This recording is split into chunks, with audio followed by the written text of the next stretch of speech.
پنجتن کا غلام ہوں، میں مرید خیر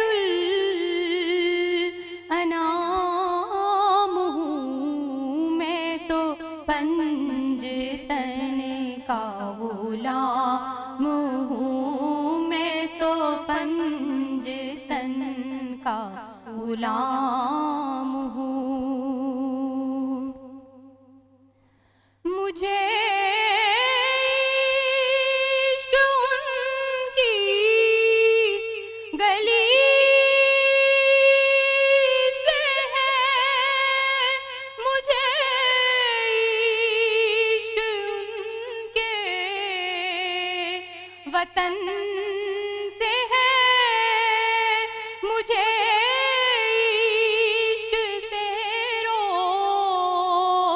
سمن سے ہے، مجھے عشق سارے چمن سے ہے، میں تو پنجتن کا غلام ہوں، میں تو پنجتن کا غلام ہوں۔ مجھے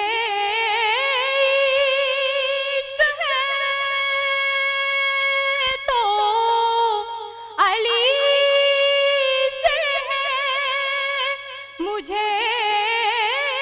عشق ہے تو حسن سے ہے، مجھے عشق ہے تو حسین سے، مجھے عشق شاہ زمن سے ہے، میں تو پنجتن کا غلام ہوں، میں تو پنجتن کا غلام ہوں، میں مرید خیر الانام ہوں، میں تو پنجتن کا غلام ہوں۔ میرا ذکر کیا، میرا شعر کیا، میری بات کیا، میرا فکر کیا، میری بات ان کے سبب سے ہے، میرا شعر ان کے ادب سے ہے، میرا ذکر ان کے طفیل سے، میری فکر ان کے طفیل سے، کہاں مجھ میں اتنی سکت بھلا کہ ہو من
بہت ہی خوبصورت کلام اور بہت ہی دل سے اور مخلصی سے پڑھا آپ نے، ماشاءاللہ، اللہ جزا دے آپ کو، بہت ہی خوبصورت۔ جب ہم کربلا کی بات کرتے ہیں تو وہ عشق جس کا جو کہ اپنے رب کے ساتھ ہونا چاہیے، اس کی مثال جس طرح سے ہمیں کربلا کی صورت میں نظر آتی ہے، آئی تھنک وہ مثال بے مثال ہے، اور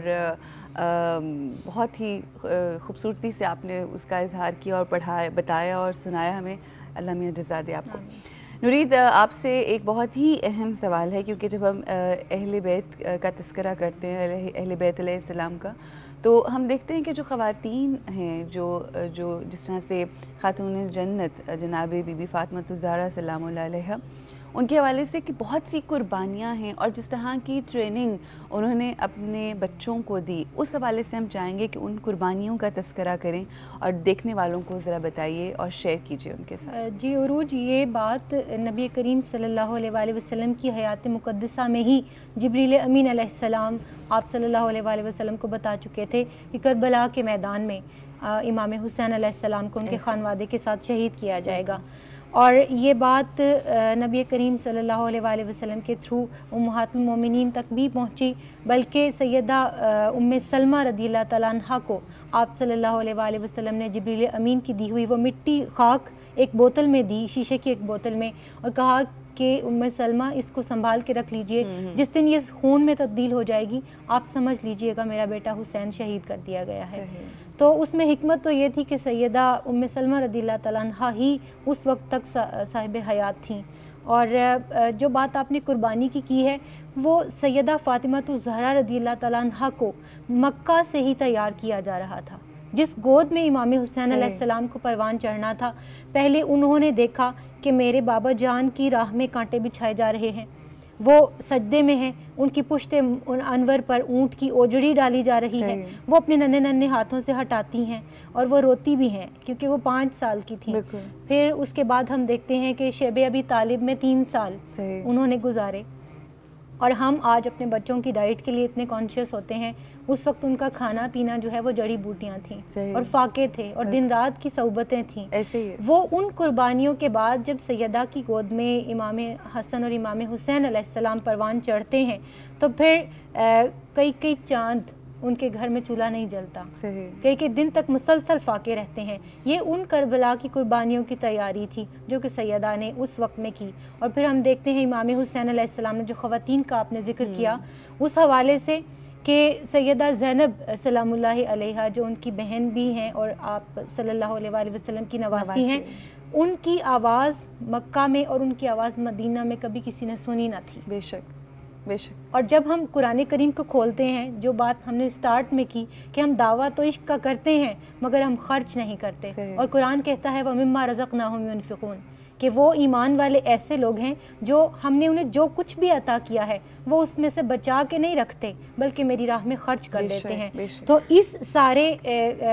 محرم کے مہینے کو، ان قربانیوں کو اور اس طرح کے پروگرامز کو کرنے کا ہمارا مقصد یہ ہے کہ ہم ان خواتین کی قربانیوں کو بھی نظر انداز نہ کریں، اور یہ دیکھیں کہ جب بھی اسلام کے اوپر کڑا وقت آیا تو خواتین پیچھے نہیں رہیں، اور وہ سیدہ زینب سلام اللہ علیہا جن کی کبھی آواز کسی نے نہیں سنی تھی، جب اسلام کو بچانے کی بات آتی ہے وہ ابن زیاد کے دربار میں بھی نظر آتی ہیں، وہ یزید کے دربار میں بھی خطبہ سناتی ہوئی نظر آتی ہیں، وہ دمشق کے بازاروں میں بھی نظر آتی ہیں، وہاں پر بھی خطبہ سناتی ہوئی، اور اس کے بعد وہ مدینہ میں اس بچے ہوئے قافلے کو لے کر بھی پہنچتی ہیں، اور انہی کی وجہ سے آج ہم تک یہ سب قربانیاں پہنچی ہیں۔ تو یہاں پر میں یہ ضرور کہنا چاہوں گی اپنی تمام سننے والی بہنوں کو بھی، ہم سب کو بھی اس چیز کا خیال ہونا چاہیے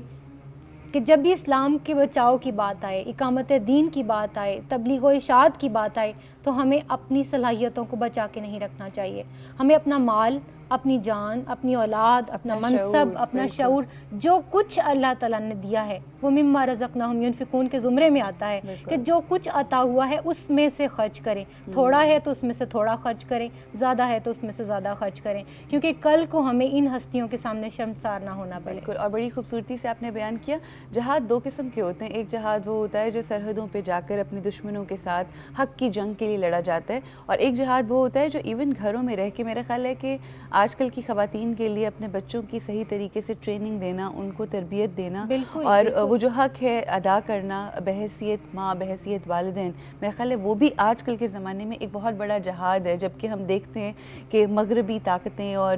جو مختلف ثقافتیں انہوں نے اتنا انفلوئنس کر دیا ہے ہمارے ملک اور ہمارے بچوں کو انفارچونیٹلی یہ بات مجھے کہنے میں کوئی عار نہیں ہے کہ شیلا اور منی تو یاد ہے اسپائڈر مین سے اور وہ سپر مین سے تو انسپائر ہیں، بٹ انہیں یہ نہیں پتا کہ امام علی اصغر علیہ السلام کی قربانی کیا تھی اور سیدنا امام علی اکبر علیہ السلام کی قربانی کیا تھی. ہم مائیں اپنی لوریوں میں جب تک ان چیزوں کو شامل نہیں کریں گے، ان تعلیمات کو شامل نہیں کریں گے، ان سے محبت ریلیشن شپ ہم قائم کر سکتے ہیں. اور اس سلسلے میں ہمیں اس کے لیے ایک سٹیپ آگے جا کر سوچنا ہے. ماشاءاللہ، اللہ کی ذات آپ کو جزا دے. اتنی خوبصورتی سے آپ نے ہر چیز کو بیان کیا. بیانات بہت سے ہوتے ہیں، باتیں بہت سی ہم سنتے ہیں، کچھ لوگوں کی زبان میں بہت تاثیر ہوتی ہے اور اللہ کی ذات یہ تمام جو باتیں ہیں یہ آپ لوگوں تک پہنچیں اور اس طرح سے پہنچیں اور اس طرح سے آپ لوگوں کے دلوں پہ اتریں اور اثر کریں کہ آپ کے عمل میں تبدیلی آئے. آپ لوگ یہ سوچتے ہوں گے کہ ہر وقت عروج بس یہی کہتی رہتی ہے کہ عمل میں تبدیلی، عمل میں تبدیلی. کیا ہے عمل میں تبدیلی؟ سب سے پہلے تو آپ سب لوگوں سے میری گزارش ہے کہ مجھ سمیت ہم سب کے عمل کے اندر تبدیلی آئے، کیونکہ جب تک عمل نہیں بدلا جائے گا تب تک کچھ نہیں ہوگا. کیونکہ جب ہم قرآن پاک کو پڑھتے ہیں تو ہم یہ دیکھتے ہیں کہ جہاں جہاں ایمان والوں کا ذکر کیا گیا ہے وہاں وہاں نیک عمل کا ذکر کیا گیا ہے. آپ کا ایمان مکمل ہوتا ہی نہیں جب تک آپ کا عمل نہیں بدلا جاتا، جب تک آپ کا عمل صالح نہیں ہو جاتا. اور ہماری دعا ہے اللہ کی بارگاہ میں کہ ہمیں نیک عمل، وہ عمل کرنے کی توفیق عطا فرمائے کہ جس کا تذکرہ، جس کا ذکر قرآن پاک میں اللہ کی ذات نے ہم تک پہنچایا ہے اور کیا ہے. یہاں پر ہمیں رکنا ہے بریک کے لیے، آپ سے ملاقات ہوگی بریک کے بعد. اللہم صلی علی سیدنا و مولانا